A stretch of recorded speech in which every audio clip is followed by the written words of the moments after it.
ስንደነግጣው ሎቱ ስብሐት እንላለን። ሎቱ ስብሐት ማለት እኮ ምስጋና ይግባው እንጂ በስመ አብ ወልድ ማለት እኮ አይደለም።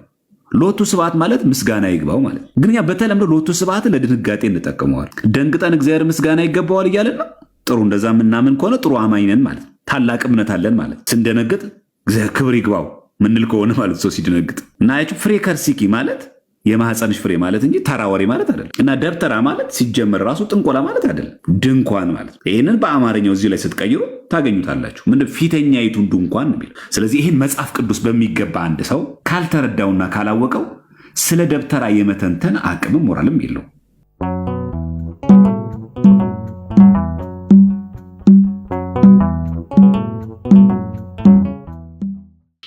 በሃይማኖት ብትኖሩ ማን መርምሩ የሚለው ራሳችሁን መርምሩ ስለሚል ራሳችን እየመረመርን እንድንመለከት ቸሩ አምላክ እግዚአብሔር ይፍቀድልን።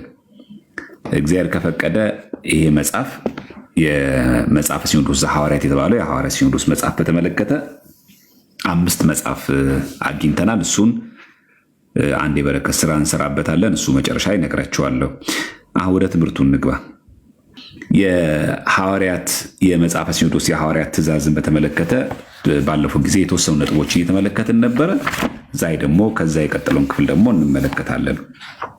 ያው ክህነትን በተመለከተ ያለውን ነገር እዚህ ጋር አነሳው፣ ምክንያቱም እዚህ ውስጥ ያላችሁት ሁላችሁም ካህናት ባለመሆናችሁ ምክንያት ማለት ነው። ግን እኛ ምዕመናንን ይገልጣሉ ብለን የምናስባቸውን ጉዳዮች ብቻ እናነሳቸዋለን። በሱ ላይ ትምህርት እንማማራለን ማለት ነው። እሺ መጀመሪያ ቤተክርስቲያንን ብዙ ሰዎች በሐሰት ከሚከሱት ክስ አንዱ ይሄ ደብተራ ምናምን በሚል ትችት ይተቻሉ፣ ሰምታችሁ ከሆነ ማለት ነው ብዙ ጊዜ። ግን ይሄ እንደምታውቁት እውቀት የሚጎድለው አነጋገር ነው። ምክንያቱም በመጽሐፍ ቅዱስ ላይ ቃሉ ስላለ ደብተራ ማለት ጥንቆላ ነው ብሎ የሚያስብ ብዙ ሰው ስላለ ይሄ ትምህርት ይሄ ቃሉ ራሱ ይሄ ደብተራ ምናምን ሲባል አንዳንዶቻችን ትርጓሜውን በደንብ ካለማወቃችን የተነሳ እንደ ስድብ ጭምር የምንቆጥር ሰዎች አለ። ይሄ ግን ስህተት ነው። ምክንያቱም ስድብ ስላልሆነ ማለት መጽሐፍ ቅዱስ ላይም ስላለ በአጭሩ በተደጋጋሚ ጊዜ እንደተነገረ ደብተራ ማለት ትርጓሜው ድንኳን ማለት ነው እንጂ ጥንቆላ ማለት አይደለም። ሌላም የተሳሳተ ትርጓሜ ያለውም አይደለም። ሰው ግን ያው በተሳሳተ መንገድ ስለሚተረጉመው እንደው ሌላ አይነት ትምህርት እንዳለው አስመስሎ ስለሚናገር ያችንን በደንብ ማየት አስፈላጊ ነው። እስቲ ከሐዋርያው ከቅዱስ ጳውሎስ እናንሳና እንነጋገር። የዕብራውያን መልእክቱ ሐዋርያ ቅዱስ ጳውሎስ በምዕራፍ 9 ቁጥር 8 ላይ ሞዴሬተሮች ካላችሁ ኮመንቱን አጥፉላቸው። ሞዴሬተሮች የላችሁ? ማንም የለም? አይ ሞዴሬተር ማንም የለም አይደል?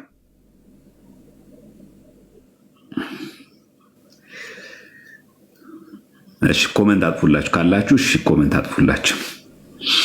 እሺ እንዲህ ይላል ዕብራውያን መልእክቱ ሐዋርያ ቅዱስ ጳውሎስ ምዕራፍ 9 ቁጥር 8 ላይ ፊተኛይቱም ድንኳን ይላል በዚህ ገና ቆማ ሳለች ወደ ቅድስት የሚወስደው መንገድ ገና እንዳልተገለጠ መንፈስ ቅዱስ ያሳያል ይላል። ፊተኛይቱ ድንኳን የሚለውን አሁን በአማርኛው አይደለም ዕብራውያን 9 ምዕራፍ 8 ላይ ይሄም በግዕዝ ስንቀይረው ምንድነው የሚለው? በቀዳሚት ደብተራ ይላል። ቀዳሚት ማለት መጀመሪያ፣ ደብተራ ማለት ድንኳን ማለት። ይሄ ጥንቆላ ነው እና አንዳንድ ሰዎች እንደው በቃ ዝም ብለው ባገኙ ቁጥር ይሄ ጥንቆላ ነው መተት ነው ብሎ የሚናገሩ ሰዎች በቀዳሚት ደብተራ ነው የሚለው። ፊተኛይቷ ድንኳን ማለት ደብተራ እኮ ነው የሚለው። ይሄ መጽሐፍ ቅዱስ ላይ ነው። በቀዳሚት ደብተራ ማለት የመጀመሪያው መተተኛ ማለት ነው። የመጀመሪያው ጠንቋይ ማለት ነው። አንድም ቦታ ላይ መጽሐፍ ቅዱስ ላይ ደብተራ የሚለው ለጥንቆላ ተጠቅሞ አናውቅም። አንድም ቦታ ላይ ያው በተለምዶ ግን ስለሚጠቀም እኛ ሀገር ያው በተለምዶ ችግር እንዳለ ታውቃላችሁ። ለምሳሌ ፍሬ ከርሲኪ አታውራብኝ ይባላል አይደል? ፍሬ ከርሲኪ ምን ማለት ነው? የማህፀንሽ ፍሬ ማለት እኮ ነው። ግን አሁን እኛ ጋር ምን ሆነ? በተለምዶ ስንናገር ባክሱ ዝም ብሎ ነው የሚያወራው ፍሬ ከርሲኪ ይላል። ተራ ነገር ነው የሚያወራው ለማለት ፈልገን ነው። ግን ቃሉን ብለን የምንጠቀመው ፍሬ ከርሲኪ። ፍሬ ከርሲኪ ማለት እኮ የማህፀንሽ ፍሬ ማለት አያችሁ። ሚስ ፕሬዘንት አንድን ቃል ላልተገባ ለማን ልክ አሁን እኛ በአራዳ ቋንቋ ጀለሲ ብለን ጓደኛዬ ለማለት ፈልገ ነው፣ ወዳጄ ነው፣ አብሮ አደጌ ነው፣ ከኔ ጋር ሙድ የሚገጥም ለማለት ፈልገ ነገሌ እኮ ጀለሴ ነው ጀለሴ ምናምን እንላለን። ግን ትርጓሜ እኮ ምቀኛዬ ማለት ነው። አይታችኋል? አንድን ነገር ምን ያክል ባልተገባ መንገድ ስንጠቀመው አደጋ እንደሆነ። ስንደነግጣው ሎቱ ስብሐት እንላለን። ሎቱ ስብሐት ማለት እኮ ምስጋና ይግባው ነው እንጂ በስመ አብ ወልድ ማለት እኮ አይደለም። ሎቱ ስብሐት ማለት ምስጋና ይግባው ማለት። ግን ያ በተለምዶ ሎቱ ስብሐት ለድንጋጤ እንጠቀመዋል። ደንግጠን እግዚአብሔር ምስጋና ይገባዋል እያለን ነው። ጥሩ፣ እንደዛ ምናምን ከሆነ ጥሩ አማኝ ነን ማለት፣ ታላቅ እምነት አለን ማለት። ስንደነግጥ እግዚአብሔር ክብር ይግባው ምንል ከሆነ ማለት ሰው ሲደነግጥ እና ያቺ ፍሬ ከርሲኪ ማለት የማህፀንሽ ፍሬ ማለት እንጂ ተራ ወሬ ማለት አይደለም። እና ደብተራ ማለት ሲጀመር ራሱ ጥንቆላ ማለት አይደለም፣ ድንኳን ማለት ነው። ይህንን በአማርኛው እዚህ ላይ ስትቀይሩ ታገኙታላችሁ። ምንድን ፊተኛይቱን ድንኳን ነው የሚለው። ስለዚህ ይህን መጽሐፍ ቅዱስ በሚገባ አንድ ሰው ካልተረዳውና ካላወቀው ስለ ደብተራ የመተንተን አቅምም ሞራልም የለው። ይህ በጣም ትልቅ ስህተት ነው። ከእንደገና ደግሞ እንደው በተደጋጋሚ ጊዜ ከሚጠቀሱ ጥቅሶች ራእይ ዮሐንስ ምዕራፍ 15 ቁጥር 5 ላይ እንደዚህ ይላል። ከዚህም በኋላ አየው ይላል። በራእዩ ነው እንግዲህ። የምስክርም ድንኳን መቅደስ በሰማይ ተከፈተ። የምን ድንኳን ተከፈተ? የምስክር ድንኳን። ይሄንን በግዕዝ በሉት፣ ቋንቋ እኮ ነው። በቃ አለቀ። ወምድረ ዝንቱ ተርህወ መቅደስ ዘደብተራ ስም። የምስክር ድንኳን የሚለውን ዘደብተራ ስም ይላል። ስም ማለት ሰማዕት ምስክር ማለት፣ ዘደብተራ ማለት የድንኳን የምስክር ድንኳን ማለት እንጂ የጠንቋይ ማለት ነው። እና ደብተራ ሲባል ብዙ ሰዎች ከእውቀታቸው እንደ መጽሐፍ ቅዱስ እንዳለ እንኳን አያውቁም ቃሉ። በጣም ያሳዝናል። ደግሞ በጣም የሚገርማችሁ ደግሞ እዚሁ ቤተክርስቲያን ውስጥ የነበርኩ ነኝ የሚል መርጌታ ነበርኩኝ፣ ዲያቆን ነበርኩኝ፣ ቀዳሽ ነበርኩኝ፣ የቅዳሴ መምህር ነበርኩኝ፣ መጽሐፍ መምህር ነበርኩኝ፣ ቀኔ ያውቃለሁ የሚለው እጠነቁል ነበር ይላል። ደግሞ ደብተራ ነበርኩ። ደብተራ ማለት እኮ ምስክር ማለት። ይህ እኮ በራእየ ዮሐንስ ምዕራፍ 15 ቁጥር 5 ላይ ወምድረ ዝንቱ ተርህወ መቅደስ ነው የሚለው አይደል? ዘደብተራ ስም ዘውቱ ሰማይ ይላል። ይህንን በአማርኛ የምናደርገው ምን ማለት ነው ይላል። ከዚህም በኋላ አየው ምን ዘደብተራ ስም ይለው ይላል። የምስክርም ድንኳን ነው የሚለው። ስለዚህ ደብተራ ማለት ድንኳን። ለምንድነው ታዲያ ቅኔ የሚማር የአብነት ድንኳና የሚባለው? በድንኳን በጎጆች ስለሚማር እኮ ነው ደብተራ የሚባለው። እቺ ሳር ባላት ጎጆ በድንኳኑ ሲማር ይላል። ልክ በዛችሁ ስለሚማር ደብተራ ተባለ። አለቀ። ድንኳን ማለት እቺ ጠንቋይ ማለት አይደለም። ይሄ ፈጽሞ ከኛ ቤተክርስቲያን ትምህርት የራቀ። ስንት ምሳሌ አየን? 2። አንድ ልጨምርላችሁ። ያው ነገር በሶስት ስለሚጸና ከዚሁ ከመጽሐፍ ቅዱስ ላይ ከዕብራውያን ወሰድን፣ ከራእይ ዮሐንስ ወሰድን። እስቲ ደግሞ ከእንደገና ደግሞ ሐዋርያ ቅዱስ ጳውሎስ ከተናገራት ደግሞ ዕብራውያን ምዕራፍ 8 ቁጥረትን እንውሰድ እስቲ። ዕብራውያን 8:2 ላይ እርሱም ይላል የመቅደስና የእውነተኛይቱ ድንኳን አገልጋይ ነው፣ እርሷንም በሰማይ ሳይሆን በጌታ የተተከለች ናት ይላል። ማን ነው እሱ? ጌታችን። የመቅደስና የእውነተኛይቱ ድንኳን አገልጋይ ነው። እውነተኛይቱ ድንኳን የሚለውን ተመልከቱ። ይሄ በግዕዝ ስናደርገው ምን ይላል? እንዘ ይቀውም ሎሙ ለቅዱሳን በምን በደብተራ ጽድቅ። እውነተኛይቷ ድንኳን ይላታል ደብተራ ጽድቅ ይላል። ደብተራ ነው ይላል እንጂ እውነተኛ ጠንቋይ ማለት አይደለም። ጽድቅ ማለት እውነት ማለት አይደል? እግዚአብሔር ጻድቅ ነው ስል እግዚአብሔር እውነተኛ ነው ማለታችን ነው። ስለዚህ ብዙዎቻችሁ አትደናገጡ ነው ማለት ነው። ደብተራ ነው ምናምን ሲባል እኛ ዘንድ የሳሉብን ስላለ አይደል? እንደዛ ማለት ፍሬ ከርሲኪ ሲባል ተራ ወሬ ማለት አይደለም። በተለምዶ ግን ተራ ወሬ ሆነ። እባክህ ዝም ብለህ አንተ ተራ ወሬ ፍሬ ከርሲኪ አታወራብኝ እንላለን። ፍሬ ከርሲኪ ማለት የቃሉ ትርጓሜ እኮ የማህፀንሽ ፍሬ ማለት ነው። ምን ብለህ ነው ውዳሴ ማርያም ማን ነው አቡነ ዘበሰማያት በግዕዝ በሰላመ ቅዱስ ገብርኤል መልአክ ሰላም ለኪ ድንግል ወሊናኪ ድንግል በስጋኪ እምእግዚአብሔር ጸባኦት ሰላም ለኪ ብሩክ አንቲ እምአንስት ወብሩክ ፍሬ ከርስኪ ብሩክት አንቲ እምአንስት ካልን በኋላ ምንድን ነው ወብሩክ ፍሬ ከርስኪ የማህፀንሽ ፍሬ የተባረከ ነው። ይሄ እኮ አባታችን የጸሎት ላይ አለ እኮ አቡነ ዘበሰማያት ላይ በግዕዙ የማህፀንሽ ፍሬ እኮ ነው። ወብሩክ ፍሬ ከርስኪ ነው የሚለው። ግን አሁን ፍሬ ከርስኪ ምን ተባለ? በተለምዶ የተራ ንግግር ሰው ማይረባ ዝም ብሎ ገለባ ወሬ የሚያወራ ሰው። ይሄ አንድ መስተካከል ያለብን ማቅናት ያለብን የኛ ችግር። ስንት ምሳሌ አየን ማለት ነው? 3 አየን። ከዕብራውያን 2 ጥቅሶች ወሰድን፣ ከራዕየ ዮሐንስ። ስለዚህ ደብተራ ማለት ድንኳን ማለት እንጂ በድንኳን የሚማር የአብነት ተማሪ ማለት እንጂ የስሙ ትርጓሜ ጠንቋይ ማለት አይደል። እሺ ከዚህ ማለፍ እናድርግ። አንዳንድ ሰዎች ጥሩ መጽሐፍ ቅዱስ ላይ እንደዛ አይደለም፣ ልክ ናችሁ ደብተራ ነው። ግን እናንተ ቤተክርስቲያን እኮ በቀጥታ ጥንቆላን አታወግዙም። እሺ ችግር የለም፣ ይሄ ቃሉ ፍቺ ነው። ግን እኮ ጥንቆላን እናንተ ዳይሬክት ላይ አታወግዙም ይላል። የሐዋርያ ሲኖዶስ እስቲ እንመልከት። ይሄ ሐዋርያ የተጻፈው ሲኖዶስ ነው፣ መጽሐፈ ሲኖዶስ የሐዋርያ ሲኖዶስ ነው። እና እስቲ እዚህ ላይ ቤተክርስቲያናችን ይሄን በተመለከተ አቋሟ ምን ይመስላል? ምን ብላ ታስተምራለች? ይሄ መቼስ የዘንድሮ ነው አይሉም። ይሄ እኮ የሐዋርያት ነው። የመጀመሪያው ክፍለ ዘመን ነው የሚባል ሳይሆን የሐዋርያት 12ቱ ሐዋርያት ትምህርት ነው። የ4ኛው ክፍለ ዘመን ሊቅ፣ የ3ኛው ክፍለ ዘመን ሊቅ እያልን አይደለም። ይሄን ሐዋርያት 12ቱ ደቀ መዛሙርት ከ8ቱ የሥርዓት መጻሕፍቶች መካከል አንዱ የሆነውን እንመለከታለን። ማስረጃ እየቀረበ ስንማማር መልካም ስለሆነ ማለት ነው። እሺ የሐዋርያት በጣም በሚገርማችሁ የመጀመሪያው አንደኛው የሐዋርያ ሲኖዶስ ግጽው ላይ ቀኑና ላይ ማለት ነው። ቀኑና 37 ተመልከቱ። 5ኛ ትእዛዝ ምን እንደሚል ተመልከቱ። በኮከብ ቆጠራ የሚታመንና በጥንቆላ ነገር የሚያምን ሁሉ ጠንቋይ፣ ኮከብ ቆጣሪ፣ ልጅ ለመውለድ ኮከብን የሚመለከት፣ ስለማይገባው ነገር ጠንቋዮችን የሚጠይቅ፣ ቃላቸውንም የሚቀበልና የእግዚአብሔርን ትእዛዝ ስርዓቱንና ፍርዱን የሚያቃልል ከሹመት ይወገድ። ዲያቆንም ቢሆን ቄስም ቢሆን ጳጳስም ቢሆን ፓትርያርክም ቢሆን ክርስቲያኖችን እግዚአብሔርን ከማያውቁት ጋር የሚያስተካክል ከክህነት ስልጣን ይሻር፣ እንደ አይሁድና እንደ ጣዖት አምላኪዎች አድርጓቸዋልና። እኛ የተለየ ህዝብ ነን፣ ቅዱስ ህዝብ ነን። በነገራችን ላይ ማወቅ አለብን። እኛ አሁን ክርስቲያኖች በ40-80 ቀናች ጠመቅን ክርስቲያኖች ተራ ክርስቲያኖች አይደለንም፣ ተራ ሰዎችም አይደለንም። ቅዱስ ህዝብ የለም። ጴጥሮስ በመልእክቱ ሲናገር ቅዱስ ህዝብ ነን እኛ። ቅዱስ ህዝብ ምን ማለት ነው? እንደው እንከን አልባ ምናምን ማለት ነው አይደለም።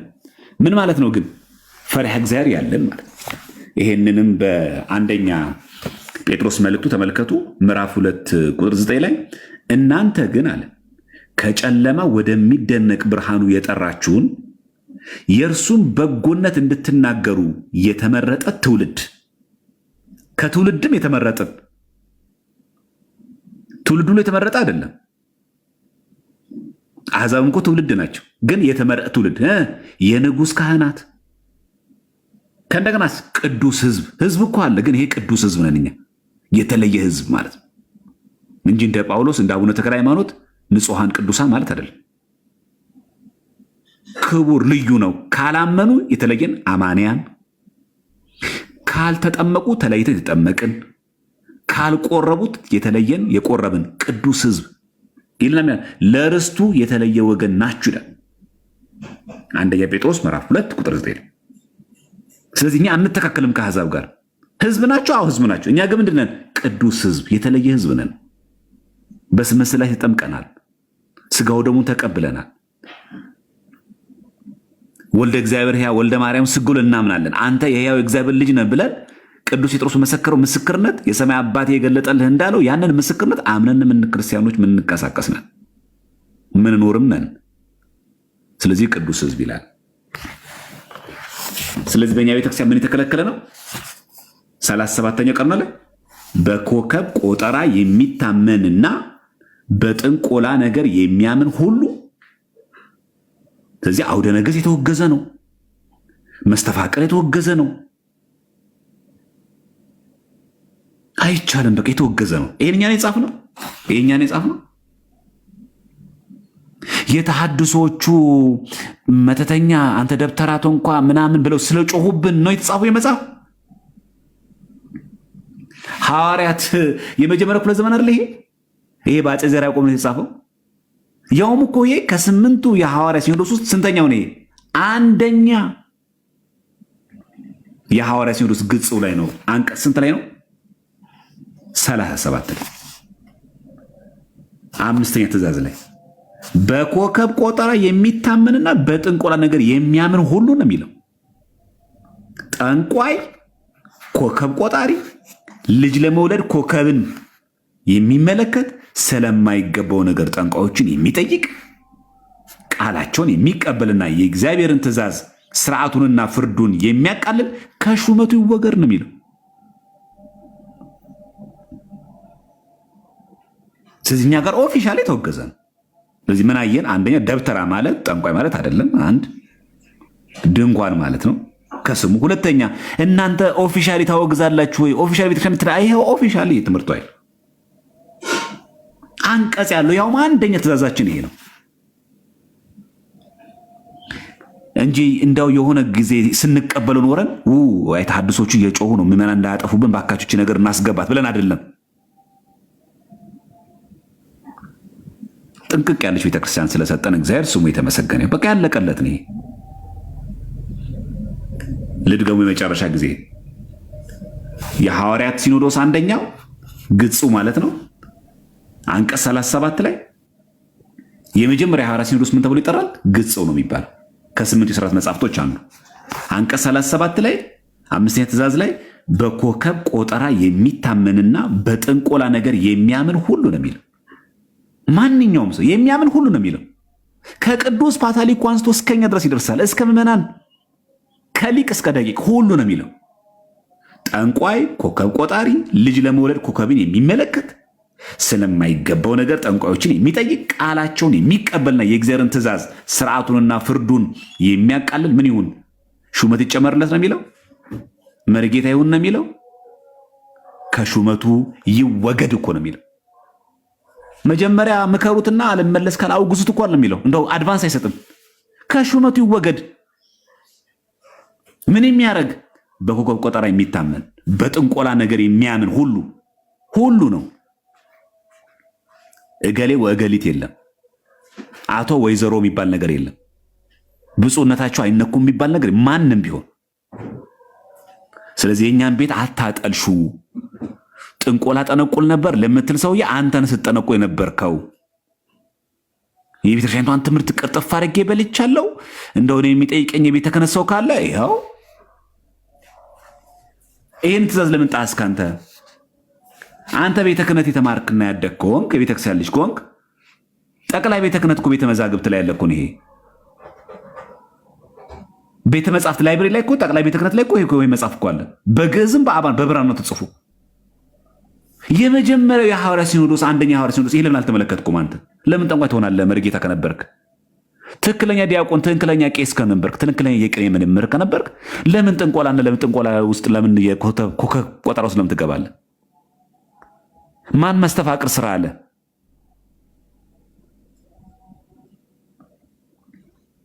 ያለ ስሟ ስም አንጻት ቤተክርስቲያን እባካችሁ ስንወጣ ራሳችን ችለን እንውጣ። በቃ ቋቅ ካለንም መውጣት ነው። አለማሳበብ ነው። በቃ አለቀ።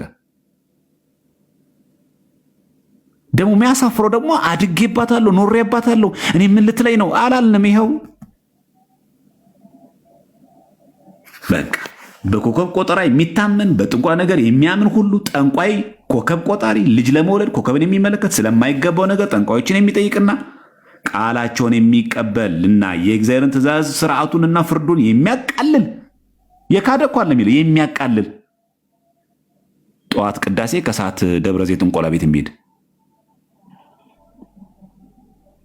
ጠዋት ኪዳን ከሰዓት ላይ ደግሞ ጨሌዋ ጋር የሚሄድ ማንም ካለ ይወገድ ነው የሚለው። ይሄ የመጀመሪያው የሐዋርያት ሲኖዶስ ነው።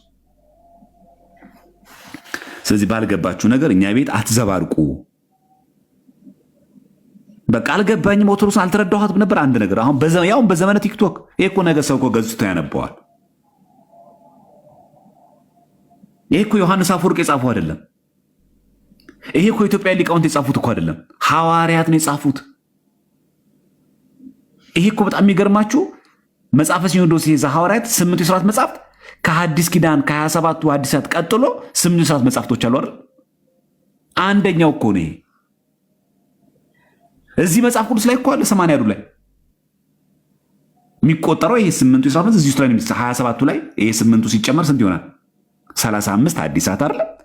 46ቱ ብሉያት አጠቃላይ ስንት ይሆናል? 80 አሐዱ 46 ሲደመር 35 አይደል?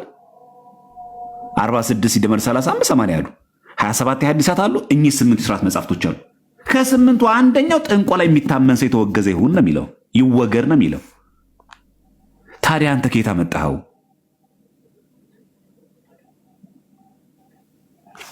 እና ቤተክርስቲያን ልክ መጀመሪያ እንደምታበረታታ አስመስሎ ልክ አሁን ተሐድሶቹና ጴንጤዎቹ ደግሞ በጣም የሚገርመው እከታተል ነበር ቤተክርስቲያን ብዙ ቤተክርስቲያን አታወግዝም በይፋ ደግሞ አንብቦ የጨረሰ የሚመስለው እንደዚህ ሲተች አንዳንዱ ስትሰሙት በጣም አንብቦ ያወቀ ይመስላል። ይህ ስህተት ነው። ወደሚቀጥለው እንሂድ። 38ኛው ምን ይላል መሰላችሁ? እዚሁ አንደኛው የሐዋርያት ሲኖዶስ ግጹ ላይ ማለት ነው 38ኛው 16ኛው ትእዛዝ በመልእክቱ የሚጠራጠር የማይተማመንባትም ሰዎችም በእርሷ የማያምኑት ሰው በቤተ ክርስቲያን አገልግሎት ላይ ቢኖር ከሹመቱ ይከልክሉት። ይሄ የተሐድሶ ናፍቃን ይመለከታል። በመልእክቱ የሚጠራጠር አለ እኮ እየተጠራጠረ የሚቀድስ አለ፣ እየተጠራጠረ የሚሰብክ ሰው አለ። አይቻልም። በቃ ቤተክርስቲያን ውስጥ ሰውንም ራሱንም ሰነፍ ያደርጋል እንጂ ታማኝ በአገልግሎቱም ጥሩ አይደለም። እግዚአብሔር ሽንገላን አይወድምና እግዚአብሔር ስሙ የተመሰገነ ይሁን። አትሸንግሉት። አሁንም አሉ መሪጌታ መስለው፣ አሁንም አሉ ዲያቆን መስለው፣ አሁንም አሉ መምህር መስለው፣ አሁንም አሉ አጥማቂ መስለው፣ አሁንም አሉ መነኩሴ መስለው፣ አሁንም አሉ ባህታዊ መስለው አሉ። እግዚአብሔር ሽንገላን አይወድምና አትሸንግሉት። ዲያቆናትስ 39ኛ ላይ 17ኛው ትእዛዝ በዝሙትና በስግብግብነት የሚታወቅ የዚህን ዓለም ጥቅምም የሚፈልግ ቄስም ሆነ ዲያቆን ከሹመቱ ይሻር። በምን የሚታወቅ? በዝሙትና በስግብግብነት። እንደው አገላለጻቸው ራሱ ሲያስደንቅ። ይሄ አንደኛው የሐዋርያት ሲኖዶስ ላይ ነው። የሚገርማችሁ ግጽው ላይ አንቀጽ 39ኛ 17ኛ ትእዛዝ ነው። በዝሙትና በስግብግብነት የሚታወቅ የዚህን ዓለም ጥቅም የሚፈልግ ቄስም ሆነ ዲያቆን ከሹመቱ ይሻር ነው። እየተጠራጠረ የሚያገለግል፣ እየተጠራጠረ የሚቀድስ፣ እየተጠራጠረ ክህነት የሚሰጥ ካለ ታማኝ በአገልግሎቱም ጥሩ አይደለም፣ እግዚአብሔር ሽንገላን አይወድምና። ስለዚህ ለዩ ሚናችሁን። አሉ ዛሬም ከላይ ከጠቅላይ ቤተ ክህነት አንስተን እስከ አጥቢያ እስከ ሰንበት ትምህርት ቤት ታች እስከ ማህበራት ድረስ አሉ። በጣም ለቤተክርስቲያን ስርዓት የሚቆረቆሩ መስለው፣ በጣም የቤተክርስቲያን ፍቅር የገባቸው መስሏቸው፣ በጣም ለቤተክርስቲያን ዶግማ ትምህርት በጣም ቀናይ መስለው ምንፍቅና የሚያስረጩ ሰዎች አሉ። መልሱ ምንድን ነው? እግዚአብሔር ሽንገላን አይወድምና አትሸንግሉት። ለቤተክርስቲያን ስርዓት ከተቆረቆርን ከልብ፣ ለቅዳሴ ከተቆረቆርን ከልብ፣ ለቅዱስ ቁርባንም ካሰብን ከልብ። ሽንገላ እግዚአብሔር አምላክ አይወድም። ልንሸለግሉ አይገባም። በቃ እግዚአብሔር ሞኝ አይደለም። ስንት ሸንጋይ ሰዎች አለን። አሁን የማያምንበትን እኮ የሚሰብክ ሰው እኮ አለ። ምዕመኑን ደስ ይበለው ብሎ ስለተቀጠረ ግን ልቡ ሌላ ነው። የዚህ መልሱ እግዚአብሔር ሽንገላን አይወድምና።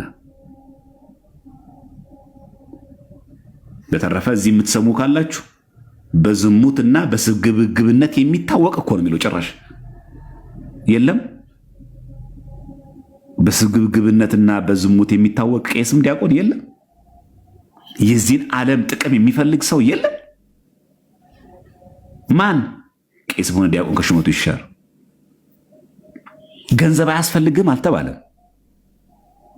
ምግብ አያስፈልግም አልተባለም። ቤት አያስፈልግም አልተባለም።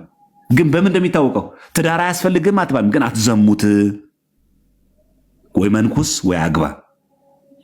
ገንዘብ አያስፈልግም አልተባለም። ግን ስግብግብ አትሁን፣ ስስታም አትሁን።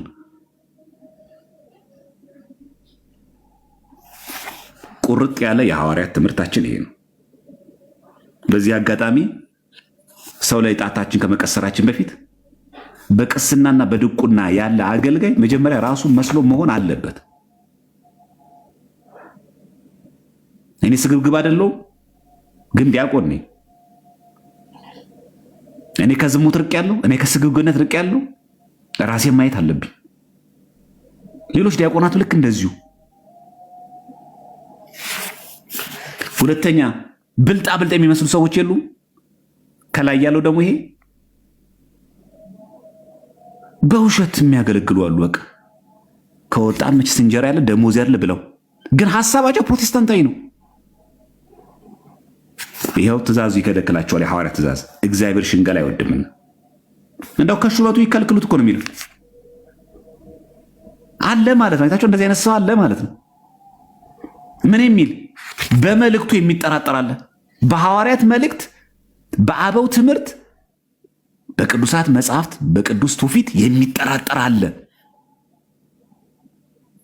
ግን እኮ አገልጋይ የሚመስል ነው። ዲያቆን ሊሆን ይችላል፣ ቄስ ሊሆን ይችላል፣ መነኩሴ ሊመስል ይችላል፣ ጳጳስ ሊሆን ይችላል፣ ፓትርያርክ ሊሆን ይችላል። ምን ይሁን ይከልክሉት። ካገኘ ነው ከአገልግሎት ይታገዳል። አለ እንደዚህ አይነት ሰው አለ። ተአምረ ማርያም ሲነበብ አይታችኋል። ባለፈው ዕለት አንድ የታድሶ መናፍቅ ቤተክርስቲያን ገብቶ ነጠላ ለብሶ እኮ ነው ከልጁ አጠገብ ቁጭ ብሎ ተአምረ ማርያም ሲነበብ ሰማና ይሄ እኮ ግብፃውያን ሰክረው የጻፉት መጽሐፍ ነው አለ። ግን እኮ ነጠላ ለብሶ ከልጁ አጠገብ ቁጭ ብሏል። የሚገርማችሁ ግን እኮ ቅዳሴ ከሱ ጋር ቆሟል። አብሮ ማህሌት ከሱ ጋር ቆሞ አጠገቡ ቁጭ ብሏል። አያችሁ። ግን ቤተክርስቲያን ውስጥ ግን ነጠላ ለብሶ ክራ አድርጎ እንደኛ እያስቀደሰን ያለ እግዚአብሔር ሽንገላን አይወድም። እባካችሁም በዚህ ልባችሁ ያላችሁ በሁለት ልብ ተከፍላችሁ በሁለት ማሊያ የምትጫወቱ ክብረ በዓል ንግስ በዓላት ሲመጡ ኦርቶዶክስ የሚያጫውታችሁ ተደብቃችሁ ደግሞ እዛ አዳራሽ የምትሰማሩ ሰዎች እግዚአብሔር ሽንገላን አይወድም። ሐዋርያት ያውቃሉ። ይሄንን የተጠራጠረ የሚያገለግል ሰው እንዳለ ይታወቃል። ይሄን ማወቅ አለብን። እዚህ በጣም ማወቅ አለብን። ይሄ የቤተክርስቲያናችን የትምህርት ስርዓት አንዱ መንገድ ነው። እሺ ስለ አርሲ ሰማዕታት ትንሽ እናንሳ እስቲ። አንደኛው የሐዋርያት ሲኖዶስ ግጽው ላይ 43ኛው አንቀጽ ላይ አሁንም አንደኛው ላይ ነው 21ኛው ትእዛዝ ስለ ተስካር ይላል። ስለ ተስካር ምን ታማኝ በመሆን ለጌታችን ክርስቶስ ደማቸውን ላፈሰሱ ሃይማኖተኛ ሰማዕታት ሁሉ በሞቱበት ቀን መታሰቢያ ይደረግላቸው። የማን ትእዛዝ ነው ይሄ? የሐዋርያት። ስንተኛ ነው? አንደኛ የሐዋርያት ሲኖዶስ ግጽው ላይ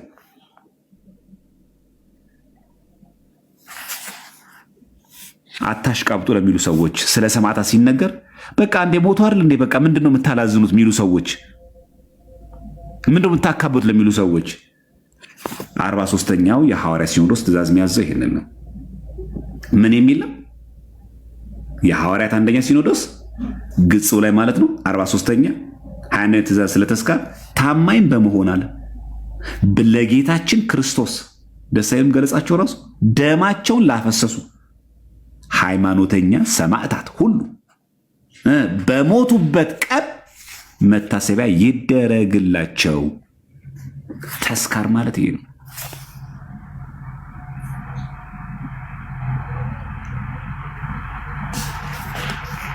እሺ ምን እንጸልይ?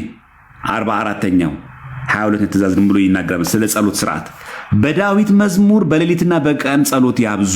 በምን መዝሙር? በዳዊት መዝሙር በጸሎትም ይዘምሩባት። በነገራችን በዚህ አጋጣሚ መዝሙር ጸሎትም ጭምር። ይሄ የዘልን የተሽከረከር ነው ምናምን ነገር አስነካው የሚባለው አይደለም። እስክስ የሚባልበት እኮ አይደለም። የዳዊት መዝሙር እኮ ጸሎትም ታውቃላችሁ። ግን እኮ የዳዊት ምኑ ነው? መዝሙር፣ መዝሙረ ዳዊት እንላለን። ግን ምንድነው? ጸሎት። ከእንደገናስ መዝሙር በዕብራይስጥ እኮ ብንመለከተው መዝሙረ ዳዊት እኮ ግጥም ነው አይደል? በዕብራይስጥ እኮ ግጥም ነው። ወደ አማርኛ ወደ ግዕዝ ሲተረጎም ነው ግጥም ያለው ነው እንጂ በዕብራይስጥ ቋንቋ እኮ መዝሙረ ዳዊት እኮ ግጥም ነው። 150 ምዕራፍ። ስለዚህ በዳዊት መዝሙር በሌሊትና በቀን ጸሎት ያብዙ፣ በጸሎትም ይዘምሩባት። እግዚአብሔርን ሁልጊዜ አመሰግነዋለሁ፣ ምስጋናውም አዘውትሬ በአፌ ውስጥ ነው ይላልና። ዳግመኛም ቃልህ ለጉሮሮዬ ጣፋጭ ነው፣ ከማዕርና ከስኳር ይልቅ ለአፌ ጣፈጠኝ ይላል። መዝሙር 119 ቁጥር 103 ላይ ይህን ጸሎት ይጸልዩ አብዝተው። በዚህ አጋጣሚ መጽሐፍ ቅዱስ ማንበብ እናንተ ቤት ይፈራል። ይኸው በዳዊት መዝሙር በሌሊትና በቀን ጸሎት ያብዙ እኮ ነው የሚለው። ይጸልዩ እኮ አይደለም ያብዙ። በማን? በዳዊት መዝሙር። የዳዊት መዝሙር ምናምን ውስጥ ነው ያለው? ስንክሳር ውስጥ ነው ያለው? መዝሙረ ዳዊት ያለው ተአምረ ማርያም ላይ ነው? አዋልድ መጽሐፍት ነው መዝሙረ ዳዊት? መጽሐፍ ቅዱስ ላይ ያልነቃል። ምን አድርገው ይጸልዩ? አብዝተው ነው የሚለው። ይኸው እኮ አለ እዚህ መጽሐፍ ቅዱስ ላይ። ይህ መጽሐፍ ቅዱስ አይደል? ብሉይና ሐዲስ። እስኪ እንመልከተው። የዳዊት መዝሙር የለም? ይሄ አብዝተው የዳዊት መዝሙር ይጸልዩ ምን ማለት ነው? መጽሐፍ ቅዱስ አንብብ ነው። የአብነት ትምህርት አንድ ገና የሚጀምር የቄስ ተማሪ ትዝ ይላችሁ እንደሆነ የቄስ ትምህርት የተማራችሁ ሰዎች መጀመሪያ የጀመርነው ከምን ነበረ? ትዝ የሚለው ሰዋል ፊደል ቆጥሮ ሀሁ ከጨረሰ በኋላ ምንድን ጀር መልእክተ ዮሐንስ አለ የሚለው። በጣም እኮ የሚገርም ነው። የዮሐንስ ወንጌል እኮ ነው የምንማረው። የት ላይ ያለው? መጽሐፍ ቅዱስ ላይ ያለው። ከየትም አላመጣ ነው እኮ መጽሐፍ ቅዱስ ያለውን የዳዊት መዝሙር ነው የዮሐንስ ወንጌል የምንማረው። መልእክተ ዮሐንስ አለ። ስለዚህ ቤተክርስቲያን ምን ትላለች? ብሉይ ኪዳን ስናነብ በዳዊት መዝሙር በሌሊትና በቀን ጸሎት ያብዙ ነው የሚለው። መጽሐፍ ቅዱስ አንብብ እያለች ነው። በሕፃንነት ደግሞ የቆሎ ትምህርት ሲማር መጀመሪያ የሚጀምረው ከየት ነው? የጌታችን የኢየሱስ ክርስቶስ ወንጌል ቅዱስ ዮሐንስ እንደጻፈው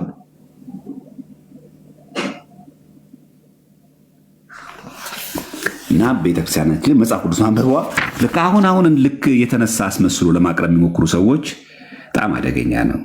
እግዚአብሔር እንዴት ላመስግነው ካለ ይኸው በዚህም የተነሳ እግዚአብሔርን ከፍ ከፍ ስለማድረግ፣ ስለ ክብሩ፣ ስለ ስጦታው ለማመስገን፣ ወደ እርሱም ስለመለመን፣ ድንቅና ቅዱስ ስለሆነው ስሙ፣ መልካም ስለሆነው ነገር ሁሉ ለጆሮ በሚጥም ዜማ ማንበብ ይገባል።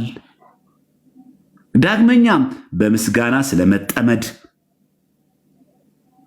ስለ መገዛት ለማ ለእግዚአብሔር፣ ኃጢአትን ስለማመን ተአምኖ ኃጣው እና ለአማኞች የሚገባውን ስለመለመን ይናገራል። ለምን? ለሌሎቹ ክርስቲያኖች ጭምር። ለወንድም ለእህት ጸልይ። ችግር ሐዘንና መከራ ባጋጠማቸው ጊዜ ከጥፋት ያመልጡ ዘንድ ይጸልዩ። የእግዚአብሔር ስሙ የተመሰገነ ይሁን። ጸሎት ማለት ይህን ሁሉ ያካትታል። ጸሎት ማለት ምሬት ማለት አይደለም።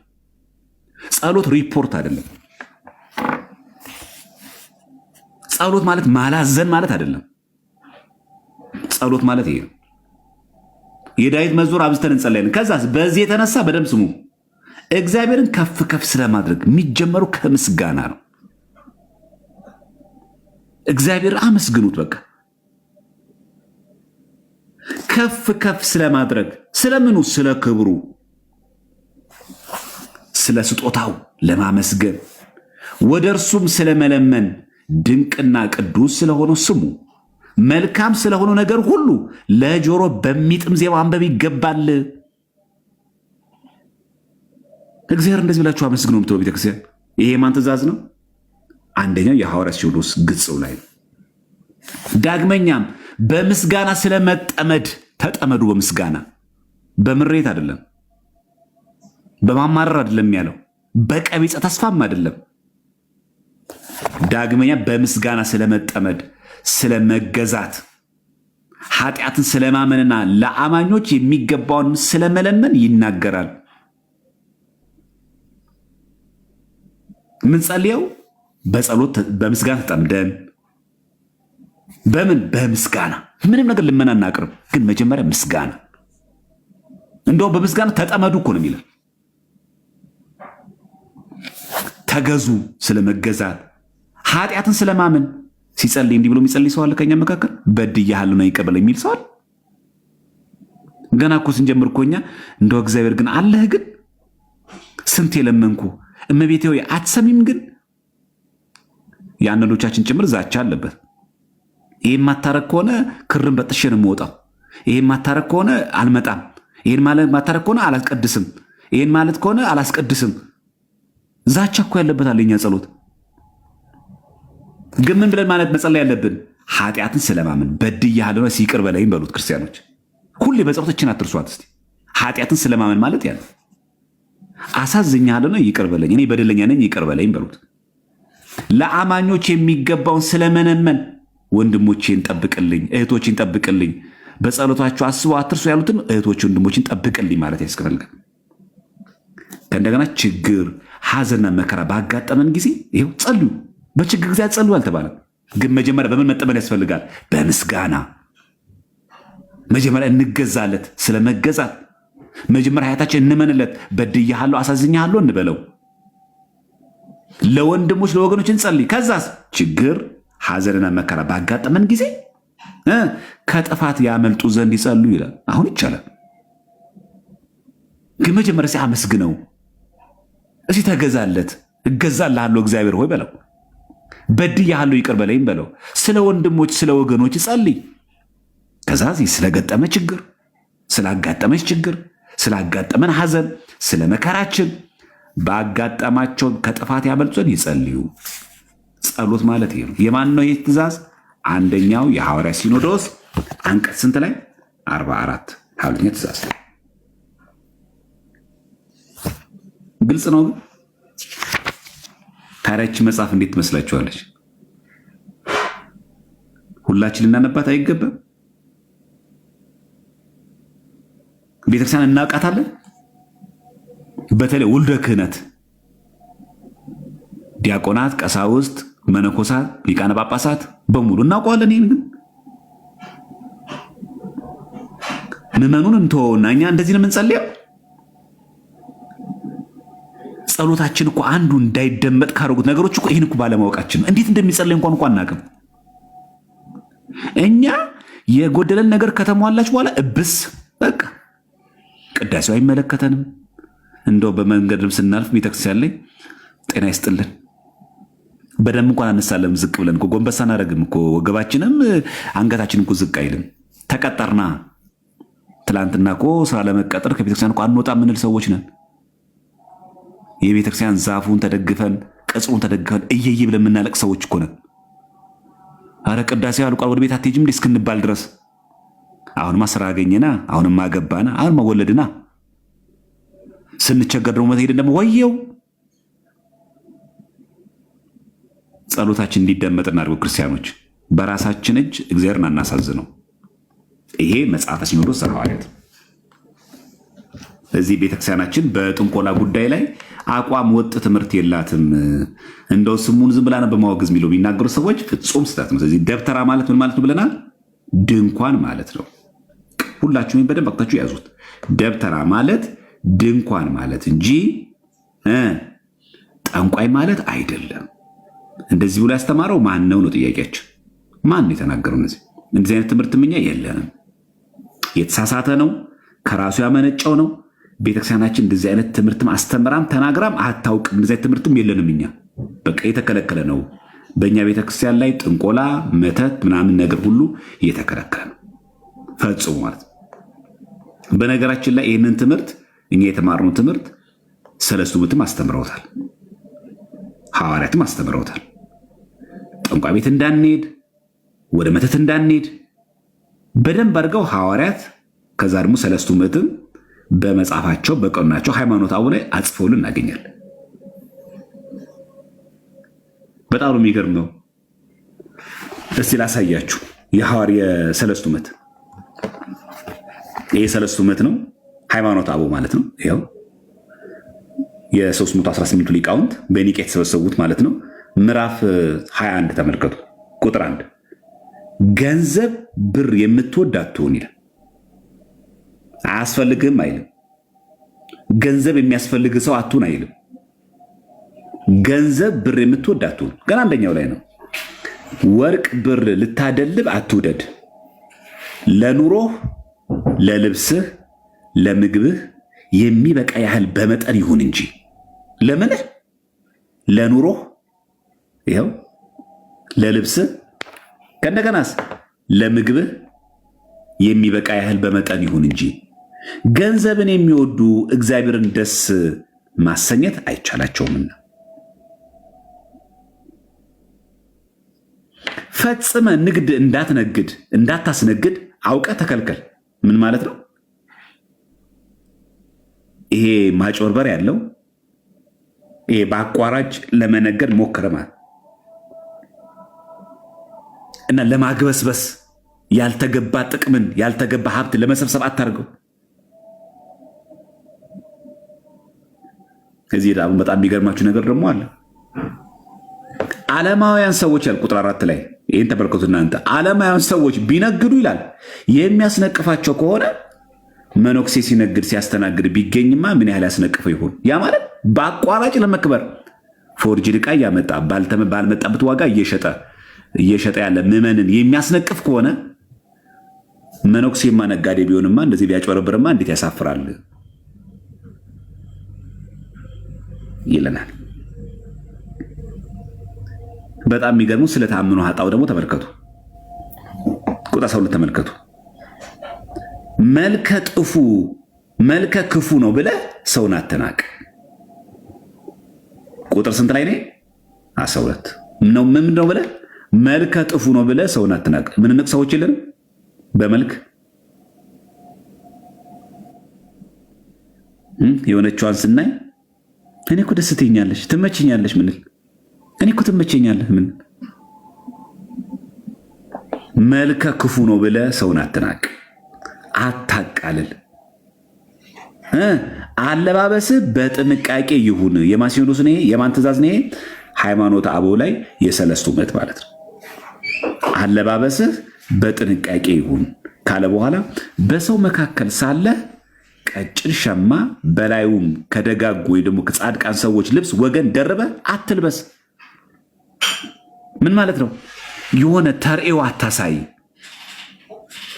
እንደዚህ አይነት እኛ ጋር አለ። አሁን ቃሪያ ሱሪን ያደረገው ካልሲው ይታያል። የሚገርም የአይነት ጫማ ያደርጋል። በዛ ላይ ካባ አለው። በጣም ነው የሚገርማችሁ። ፍሪክ እኮ መርጌታን የበዛብን እኮ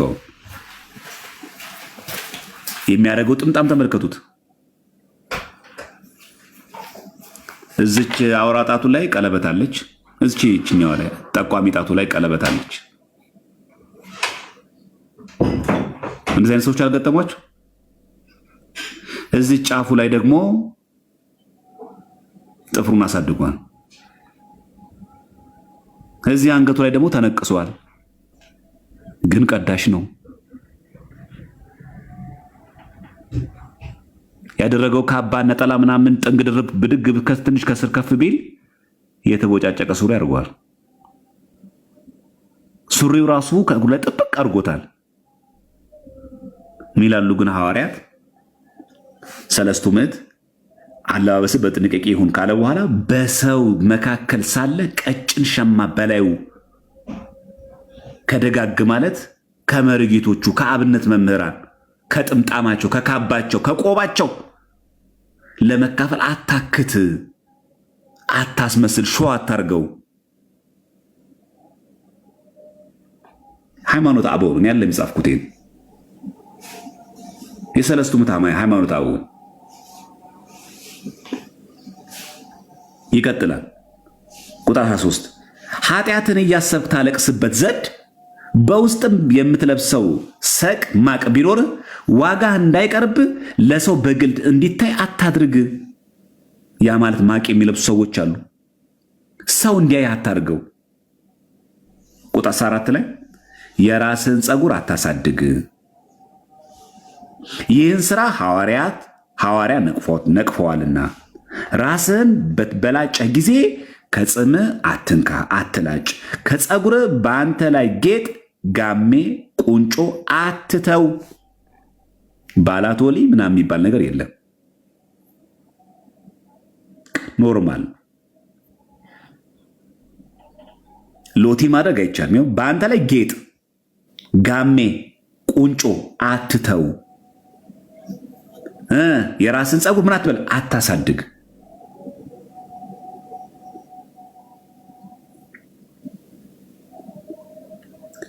አሁን እኛ እዚህ ውስጥ አለን እኛ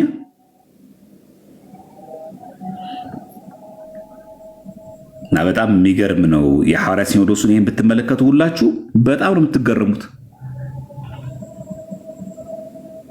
በጣም ነው የሚገርማችሁ። ቁጥር 43 ተመልከቱ። ከመናፍቅ ጋር እንዳትጸልይ ተጠበቅ። ከዚህ ሁሉ አንተ ራስህ ወደ ተጠበቅ። ከምን ጋር እንዳትጸልይ? ከመናፍቅ ጋር እንዳትጸልይ ተጠበቅ። ማን የሚናገረው ይህንን? የሐዋርያት ሲኖዶስ የሰለስቱ ምዕት ሃይማኖተ አበው አንቀጽ ምዕራፍ 21 ቁጥር 43 ላይ በቃ ይቻላል። በዚህ አጋጣሚ ከኛ የወጣው በይፋ ወጥቻለሁ ያለው ሰሙ ራሱን የቻለ ሰው ቀለሜ ጋር ገብቻለሁ ምናምን ፕሮቴስታንት ሆኛለሁ ጌታ በራልኝ ምናምን የራሱ ጉዳይ ነው። ለመሰለል ነው የሄድኩት የሚባል ነገር የለም። ይሄ ድራማ። ሰው በነፍሱ እንዴት ይቀልዳል? ክርስቲያኖች ነገ እኮ ሞት አለ አይበለው። ነገ ቢሞት ማን ነው የሚደረግለት? መናፍቃን አዳራሽ የሚቀበረው ወይስ አይ ልሰልል ነው የሄድኩት ተብሎ አድቫንስ የሆነ ጊዜ አለ? ጊዜያዊ መታወቂያ እንጂ ጊዜያዊ ሃይማኖት አለ እንዴ?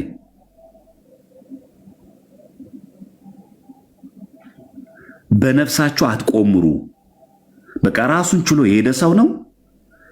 እኛ ቤተክርስቲያናችን አማናዊ ትምህርት እናስተምራለን፣ አማናዊ ትምህርት እንማራለን። ለማንም እኛ ልትሰልል መረጃ ልታመጣልን መናፍቁን ምንለው ማንም ሰው የለም። ማንም ማለት ነው። ከጠፋን ራሳችን ችለን መጥፋት ያለ በሰው መነገድ የለብንም።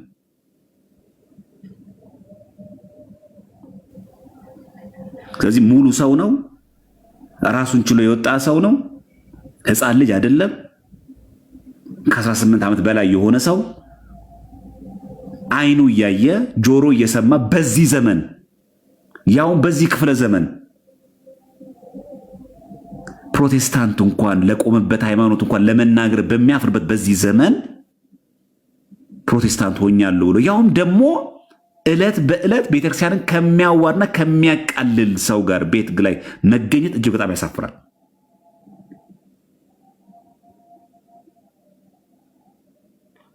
አሁን እኛ ይህንን ቆጭቶ ምናምን አለምንናገረው የሚቆጨን ነፍስ በመጥፋቱ ነው። ነፍስ የጠፋው በምንድን ነው?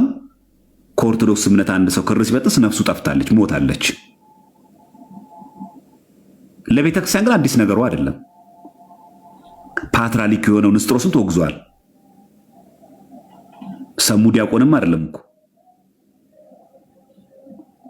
ስለዚህ ማንም ወሽ ብሎ ጃስ ብሎ የምትበጥሰው የምታስረውን ክር የለንም እኛ። ከማንም ጋር ጸብ ካለ ልዩነት የሃይማኖት ከሆነ አስተምሮውን ቤትን ከፍተህ እውቀት ካለ በእውቀት ይሄው መጽሐፍ ቅዱስ ይሄው የሐዋርያት ትምህርት ይሄው የቤተክርስቲያናችን ትምህርት ብሎ ማሳየት ነው። ማስረጃ የሃይማኖት ጉዳይ ከሆነ ልዩነት ከወንድሞች ጋር የፈጠረው ይሄ ከሆነ ሃይማኖታዊ ማስረጃ ማቅረብ ብቻ ነው የሚጠበቅብህ። ይሄ ስህተት ነው፣ አማናዊ ትምህርቱ ይሄውላችሁ፣ ይሄው መጽሐፍ ቅዱሳዊ ትምህርታችን፣ ይሄው የሐዋርያት ትምህርት፣ ይሄውና የቤተክርስቲያናችን መጽሐፍቶች ቢለው የሚናገሩትን ማሳየት ነው። ሰው እጅ አይደለም ያነጻጽራል፣ ያያል። ሲከፋ የሊቃውንት ጉባኤ አለን፣ ቅዱስ ሲኖዶስ አለን። ለሊቃውንት ጉባኤ ይህን ጥያቄ እንዴት ታዩታላችሁ? ልክ እኛ እንዳቀረብ ነው ማቅረብ ይቻላል።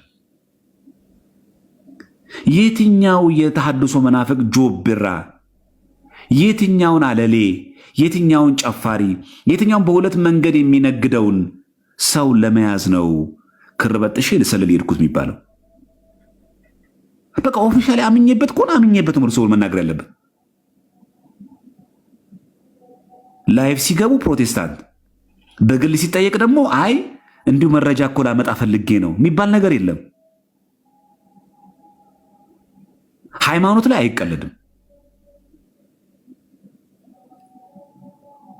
ስለዚህ ሰው ራሱን ችሎ መናገር አለበት። እኛ ማንንም ሰው ማናችሁም እዚህ ውስጥ ያላችሁ ሰዎች መናፍቅ ልሁን ብሎ አማክሮን መናፍቁን ግድ የለም እኔ እናንተ ተነጋግረን ክርህን በጥስ ግድ የለም ሂድ ቀለሜ ጋር ተናገር ግን ፌክ ነው የሚባል ድራማ እኔ አልሰራም።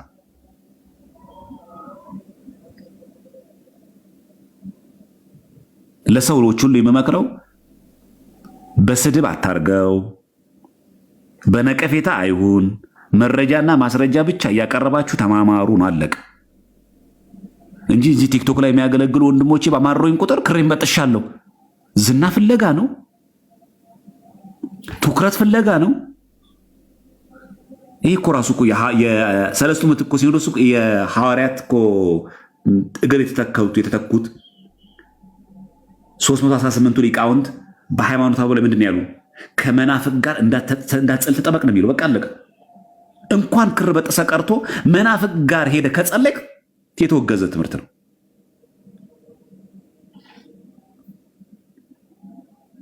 እንጂ ማናችሁም ካሁን በኋላ በዚህ ነገር እንዳትዳለሉ። ራሱን የቻለ ሰው ነው፣ ራሱ ይናገር። ይሄ ለመሰለል ነው ምናምን ፌክ ነው ምናምን አያስፈልግም።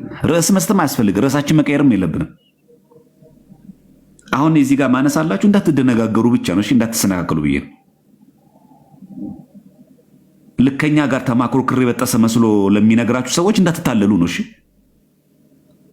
እንድትጠበቁ ጭምር ነው እንዴ። ይሄ እኮ ማለት እኮ እንዴት እኔ በሰሙ ነፍሰ እንዴት እኔ ቁማር ይጫወታለሁ? መረጃ ለማምጣት መናፍቁንና ከዛ ትመለሳለህ። እስከዛ ድረስስ ምንፍቅና ውስጥ እንዴ መስጠም የሚባል ነገር እኮ አለ። እዛው በጥፋትም እኮ የሚባል ነገር እኮ አለ እንዴ። በዚህ በኋላ መሃል ላይ ነፍስ ቢጠፋስ? መቼስ ታመን ብቻ ምን ሞተው እዚህ ሀገር የምታውቁት ነው። ወተን ለመግባታችን አደጋ የሆነበት ሀገር ላይ የኖርን የሆነ ነገር ሞት ቢከሰትስ የማን አለን የሚባለው? የት ነው የምንቀብረው? ኦርቶዶክስ ነው የምንለው? መናፍቅ ነው የምንለው? አይ ለስለላ ሄደ ስለሆነ በኦርቶዶክስ አስቡት ነው የምንለው?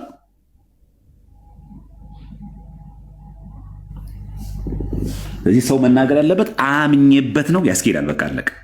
ወድጄ ፈቅጄ አምኜበት ያስኬዳል። ለመሰለል መረጃ ለማምጣት ምናምን። ሁለተኛ ደግሞ አንዳንዶቻችን ተገፍቶ ምንም የሚባል ነገር የለም።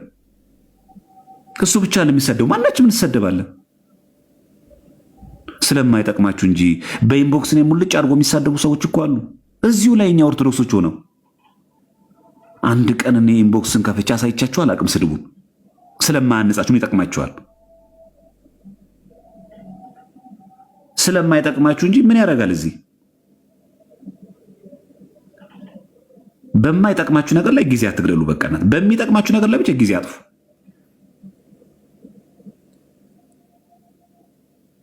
እንጂ አለ እኮ ምን ኢንቦክሳችን ብንከፍት እኮ የሀገር ውርጅብኛል። እንደውም አንዳንዱ ሰዎች እንጂ አገልጋይ ናቸው የምትሏቸው ሰዎች ሙልጭ አድርጎ የሚሳደው ሰዎች አሉ። አንድም ቀን ግን በቲክቶክ በኢንቦክስም ሆነ በቴሌግራም በኖርማል ቴክስት የተሳደቡትን ስድብ የወረፉንን ወረፈ አንድም ቀን ምን ያደርጋል? ነገ ይቅር እንባባል የለ። እኔ ጉዳይ ሃይማኖት አስተምሮ ብቻ አይንኩ፣ የቤተክርስቲያን ትምህርት ብቻ አይንኩ። የኢትዮጵያ ኦርቶዶክስ ተዋሕዶ ቤተክርስቲያን ዶግማዋን፣ ስርዓቷን፣ ቀኗን አክብሮ መቀጠል ግዴታችን ነው። ወይ ክር በጥሶ ኦፊሻል ይሄድና የሌላ ትምህርት ያስተምር። ኦርቶዶክስ ተዋሕዶ ነኝ ግን ከዚህ ጋር ቆርጬ ከፍዬ ነው ማስተምረው ሲል እዛ ጋር ነው ግጭታችን። እሱን የምትመክተው በትምህርት ነው፣ ማስረጃ በማቅረብ ነው። አለቀ። እነሱን ደግሞ መስደብም አይደለም፣ በነቀፌታም አለ፣ በኮምፕሌክስም አይደለም። ይስደቡና ተሰደብኩኝ ትንሰደባ ርዕስም ከፍተው ይስደቡን። ምን ችግር አለው? ሙልጭ አድርጉ። ምናችን ይቀንሳል? እውነተኛ የቤተክርስቲያን ልጆች ከሆነ እኮ ክብራችን ነው። ተሰደብኩኝ፣ ተገፋኝ ምናምን ስንት ነገር አለ አይደል? አላያችሁማ እናንተ ብዙዎቻችሁ ያላያችሁትም እንጂ በተሐድሶ መናፍቃን የሆነውን ነገር ብታውቁ ኖሮ እንደዚህ አትሉ ነበር። እንዴት አድርገው ስማችሁን እንደሚያጠፉት፣ እንዴት አድርገው እንደሚያብጠለጥሉ ምላሽ አይሰጥም። በቃ ቀጥሎ ወደ ፊት ለፊት የምትሄደው በቃ አለቀ። የቤተ ክርስቲያን ትምህርት ትውፊት መጽሐፍ ቅዱስን ይሄን እያጣቀስክ እያሳየ የአበው ትምህርትን እያሳየ መቀጠል ነው በቃ አለቀ እንጂ ላይቭ ገብተህ እንዲህ የምትሳደቡ ሰዎች እንዲህ የምትናገሩ ሰዎች አይመለከተንም። እኛ ጀግና ከሆንክ ሁላችሁም እዚህ ቤት ያላችሁ ሰዎች ኦርቶዶክሳውያን ከሆናችሁ ማስረጃና ማስረጃ አቅርብ፣ ከመጽሐፍ አሳይ፣ እውቀትን ይሸምተው ሰው። ለምትናገው ነገር ደግሞ መጽሐፍ ብቻ እንደዚህ ምንባብ ማቅረብ ሳይሆን አበው ምን ይላሉ፣ ይህንን ትምህርት ቤተክርስቲያን ብላ ትረዳዋለች፣ ምን ብላ ታስተምረዋለች፣ የቤተክርስቲያናችን ትምህርት ይህን በተመለከተ ጽሁፉ እንዴት የምትረዳው፣ ይህንን ጠይቀን አበውን ጠይቀን እናወራውኝ። ያልገባኝ ሰው መጠየቅ እንጂ ለተሰደብን ሰዎች ተብሎ ክር አይበጠስም። እዚህ በአጭሩ ወንድማችን ሙሉ ሰው ነው፣ ህፃን ልጅ አይደለም። ከ18 ዓመት በላይ የሆነ ሰው ነው፣ ሙሉ ሰው ነው። እሱን ጠይቁት። በነፍስ ሰው ቁማር አይጫወት። ሰውን ነፍሱ እንዴት ያስቀምጣል? ማሳያዣ እኮ ማለት ነው። እንዴት ቁማር ይጫወታል? በዚህ መሀል አደጋ ቢመጣ፣ በዚህ መካከል ሞት ቢመጣ የማን አለ ቢል ሊባል ነው። ለመሰለል መረጃ ለማምጣት የትኛው መረጃ? ምኑን ተሸውደን? ሰው እኮ መረጃ የሚያመጣው በጣም አስመሳይ ሰዎች በበዙበት ቦታ ሆኖ ሲመጣ ነው። ሰው ቀለሜ ጋር ገብቶ ላይቭ ላይ ገብቶ ምን ብለህ ነው መረጃ የምታመጣው?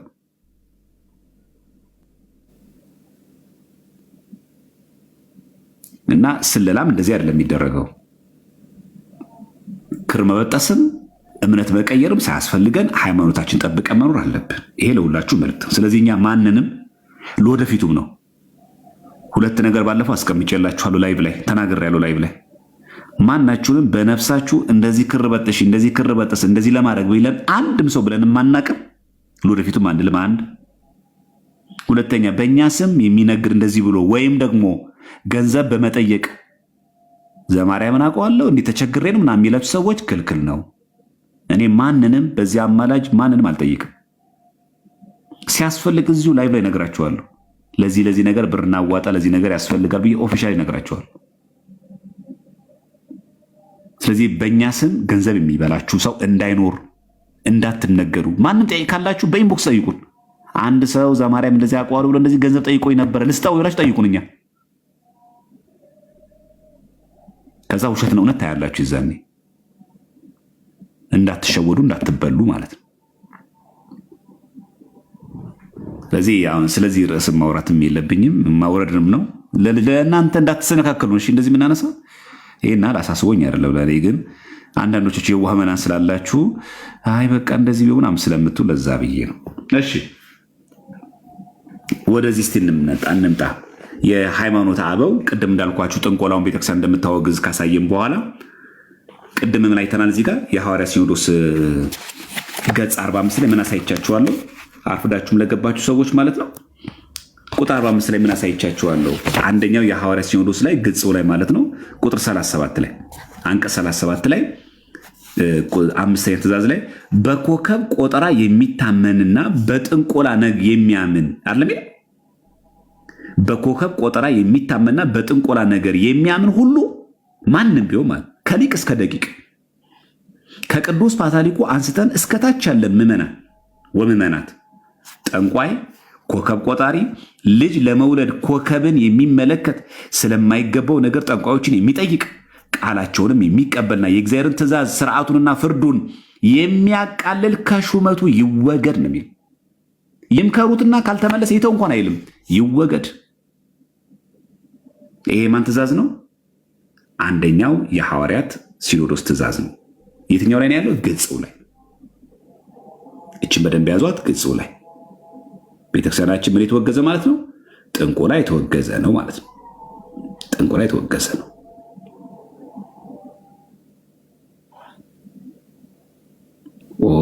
እስቲ እንትኑን ሊዘጋብኝ ነው መሰለኝ። እሺ መጥቷል መሰለኝ አይ ቲንክ። ስለዚህ ይሄንን ማን አውግዘውታል ማለት ነው?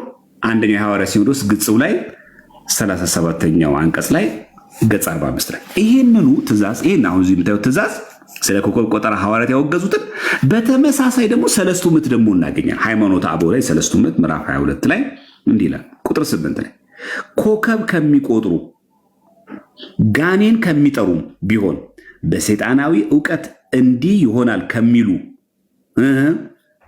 አዋቂዎች ነን ባዮችም ቢሆኑ ከነዚህ መባ አትቀበል፣ በመብል በመጠጥም ከነርሱ ጋር አትተባበር ነው የሚለው።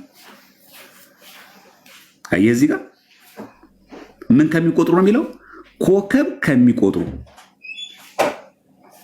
ጋኔን ከሚጠሩ ቢሆን በሰይጣናዊ ዕውቀት እንዲህ ይሆናል ከሚሉ አዋቂዎች ነን ባዮች ቢሆን ከነዚህ መባ አትቀበል፣ በመብል በመጠጥም አብረሃቸው ራሱ ከነርሱ ጋር አትተባበር ነው የሚለው። ማን ይሄን ያለው? ሃይማኖተ አበው። የማን? የሰለስቱ ምዕት።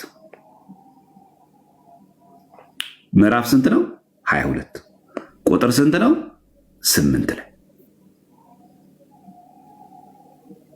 በቃ ቁጥር 9 ላይ ክፉ ከመስራት ከማይታገሱ አመፀኞች መባ አትቀበል፣ ሙስና አትቀበል ማለቱ ነው። ከወንጀለኞች፣ ከሴሰኞች፣ ከመናፍቃን የወርቅ የብር የብረት ምስል ቀርጸው አፍስሰው ጣዖት ከሚሰሩም ቢሆን ከቀን ወራሪዎች ከሌሊት ሰባሪዎችም ቢሆን አትቀበል። ከወንበዴዎች ጋር ከማጃት መቾች ጋር አትተባበር። ከሰካሮችም ቢሆን ቁጥር 10 ላይ ለባህሪያቸው የማይገባውን ከሚሰሩት ከሚቀበሉት ቢሆን ከሐሰተኞች መምህራን በወፍ ከሚያሟሩቱ ቢሆን መባ አትቀበል። በቃ ያለቀ። ስለዚህ ኮከብ ቆጣሪነት ሃይማኖተ አበው ላይ የተወገዘ ነው። ሰለስቱ ምዕት ይኸው ፕላስ ደግሞ ቀድሞ ደግሞ በሐዋርያት ትምህርትም የተወገዘ መሆኑ ማወቅ አለብን።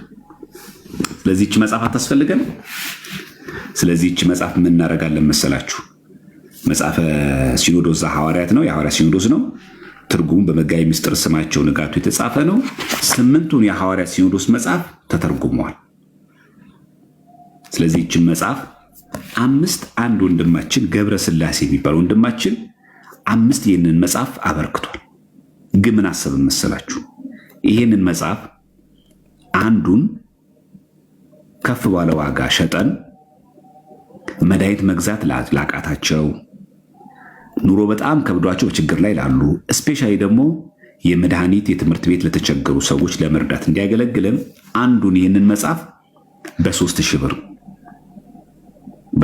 ብር የሚገዛ ካለ 5 መጽሐፍቶች አሉ። ይሄኛው ማለት ነው።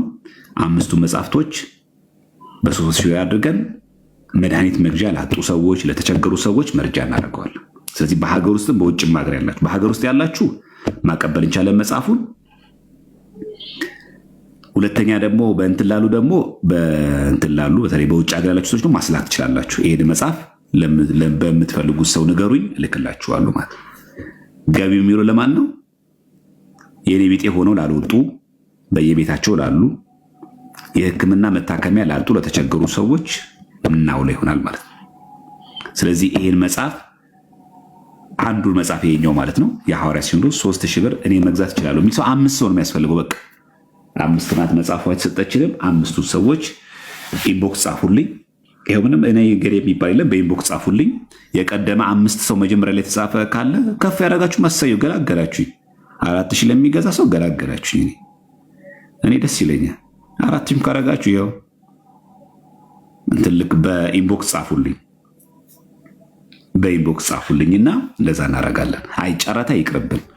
በቤተክርስቲያን ስርዓትም የተከለከለ ስለሆነ ጨረታ ቤተክርስቲያን አይፈቀድም። ከዛ አንጻር አናድርገው። በቃ ፈቃደኛ የሆናችሁ ይሄንን መጽሐፍ እኔ በ3000 ገዝቼ መጽሐፉን ተጠቅመንበት ብሩ ደግሞ ለተቸገሩ ሰዎች እንዲውል የምትፈልጉ ሰዎች ካላችሁ ይሄንን መጽሐፍ በ3000 ብር መግዛት የሚፈልግ ሰው ካለ በኢንቦክስ ላይ ቀድሞ ለጻፈልኝ ሰው አደረጋ 3000 መነሻው ነው። አይ እኔ ከዛም ጨማሪ አድርጌ 5000 አድርጌ 10000 አድርጌ ወንድሞችን እህቶችን መርዳት ፈልጋለሁ ካላችሁ ምሰየው አድርጉት። ግን ያው በይፋ የነገርኳችሁን ብዬ ነው። ይሄንን መጽሐፍ ስንት ነው ያልኳችሁ? 3000 ብር። ከዛም በላይ አድርጌ እኔ ለሰዎች ማገዝ ፈልጋለሁ መርዳት ፈልጋለሁ የምትሉ ሰዎች ካላችሁ ማድረግ እንችላለን። 5ቱን መጽሐፍ ግን ለእኛ ያበረከተልን ወንድማችን ገብረስላሴ ነው። ስሜ አይነገር ስላለ ነው። እግዚአብሔር ይጠብቅልን፣ እግዚአብሔር ያቆይልን ማለት ነው። ይሄን የሐዋርያ ሲኖዶስ መጽሐፍ የምትፈልጉ ሰዎች በኢንቦክስ ጻፉና መውሰድ ትችላላችሁ ማለት ነው። አለቀ። ከዛም እናደርጋለን።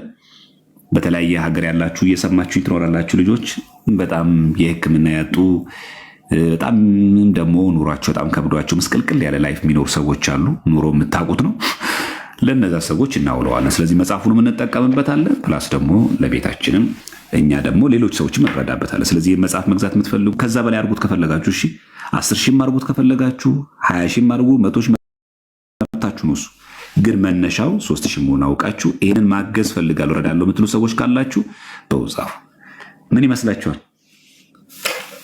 እንዴት በነፃ የተሰጠውን መጽሐፍ እንዴት አደርጋለሁ ለምትሉ ሰዎች አማክሬ ያለው ባለቤቱን ምናልባት ገብረስላሴ እየሰማኝ ይሆናል። ነግሬዋለሁ።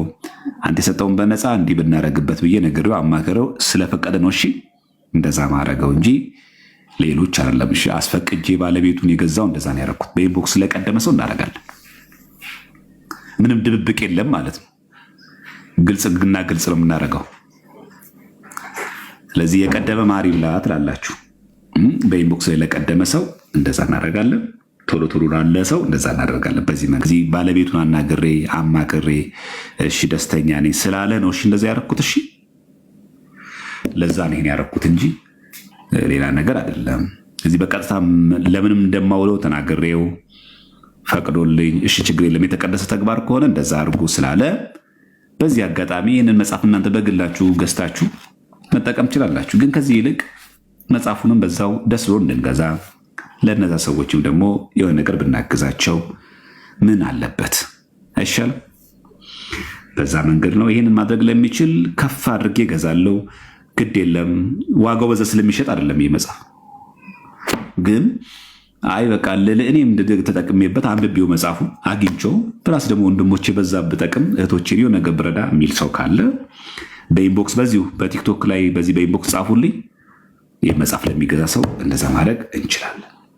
እሺ ይሄው በይፋ ነው ነገራችሁ። እኔ ስፈን ነገራችሁ እንደዚህ በይፋ ኦፊሻል ነው ነገራችሁ። በሰው ምናምን አልነግራችሁም። ይሄ በዚሁ ለምን እንደሚያገለግል ከማን እንደመጣ ሁሉ ነግራችኋለሁ። በዚህ መሰረት እናደርጋለን። እሺ እንዴት ነው? በተረፈ ደህና ናችሁ? እንዴት ናችሁ? ኢንቦክስ ላደረጋችሁ ሁላችሁም አደርጋለሁ። በቃ ሻልኳችሁ መነሻውን ኢንቦክስ ላደረገ ሁሉ አደርጋለሁ። ኢንቦክስ አድርጉልኝ። 5 ሰው ነው የምፈልገው ብያችኋለሁ። እንደዛ እናደርጋለን። የቀደመ ነው ደግሞ በኋላ እንዳትጨቃጨቁኝ። ኢንቦክስ ላይ ጻፉ ወይ ቴሌግራም ላይ ጻፍላችሁ መሰለኝ። አይ ቲንክ ኢንቦክስም ቢያይ ለምትሉ ሰዎች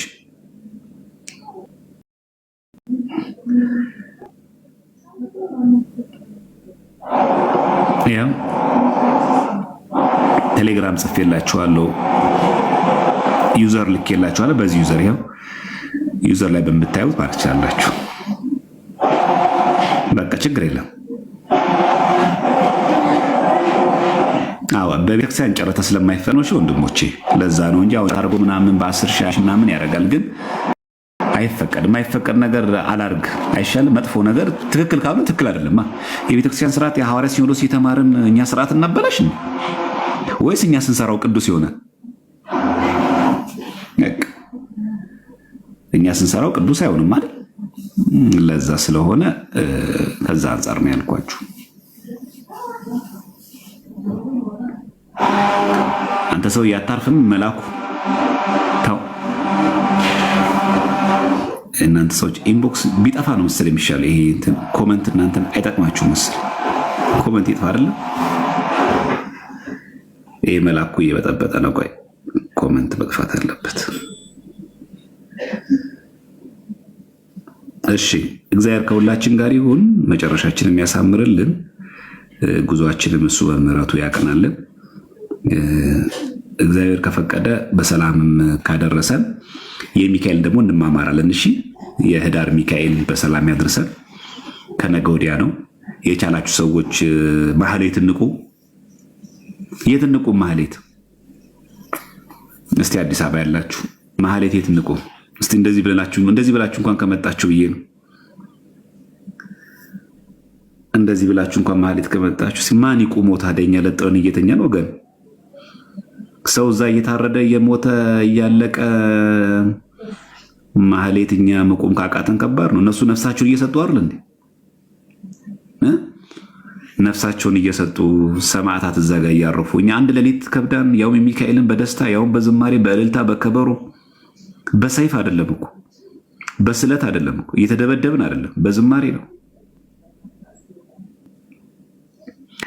እሺ የት እንውን? እስቲ አዲስ አበባ ያላችሁ ሰዎች ነው የምነግረው። አዲስ አበባ ያላችሁ ሰዎች ህዳር ሚካኤልን ነገ የት እንደር? ማህሌት 6 ኪሎስ ቅዱስ ማርቆስ ቅዱስ ሚካኤል፣ እሺ አዲሱ ሚካኤል፣ እሺ ጎሮ መካነ ሰላም ቅዱስ ሚካኤል አዲሱ ሚካኤል 6 ኪሎ የምትመጡ ሰዎች ናቸው። ደብራችሁ ያለበት አለ የምትነግሩኝ። እኔ ማህሌት እቆማለሁ የሚል ሰው ያሰበ ሰው ያቀደ ሰው በሰላም ያደርሳል። የነገ ሰው ይበለን፣ ግን ቢፈቅድ እቆማለሁ የሚል ሰው ደብረ መዊ ይሻላል። አዲሱ ሚካኤል ነው ደብረ መዊ፣ ጎላ ሚካኤል፣ ደብረ መዊ፣ ጀሞ ሚካኤል አለ አዋቀዋለሁ። ጀሞ ሚካኤል፣ የካ ሚካኤል፣ እሺ የካ ሚካኤል አለ 6 ኪሎ፣ እሺ አዲሱ ሚካኤል አለ። እሺ በሰላም ያድርሰን። ማህሌት ሁላችንን እንቁም አደራችሁ። በተቻላችሁ በአመት አንዴ ነው ህዳር ሚካኤልን ቤታችን ሚካኤል ቤተክርስቲያን አጠገባችን ባለ እንድትቆሙ አደራችሁን። እቺ ቀን ተናፍቃችኋለች። የሆነ ቀን በሆነ አጋጣሚ ይሄ ድል ይናጣውና ወይኔ የት ሄጄ ማህሌት እንቁ የምንልበት ዘመን ይመጣል። አደራችሁ እዚህ ዳር ዳር ለምንነቅፍ ነገ ሚካኤል መቆም ማህሌት መቆም የሚከብድበት ጊዜ ስለሚመጣ መቆም አለብን። እሺ ሴሚሲ ሚካኤል አላለቀም አይደል? ሴሚሲ ሚካኤል ምናምን፣ እሺ ደብረ መዊ፣ እሺ አዲሱ ሚካኤል፣ እሺ እግዚአብሔር በሰላም ያድርሰን። መቆም የምትችሉ ማህሌት መቆም የምትችሉ ሰዎች ሁላችሁም ማህሌት በያላችሁበት ደብር ማህሌት ቆሙ። በያላችሁበት ደብር ማለት ነው። ነገ ደግሞ እኛ እንገናኛለን የሆነ ቦታ ላይ ሚካኤል እንገናኛለን ማለት ነው። እሺ ልንገራችሁ የት እንደምንቆም ነገ። እኔ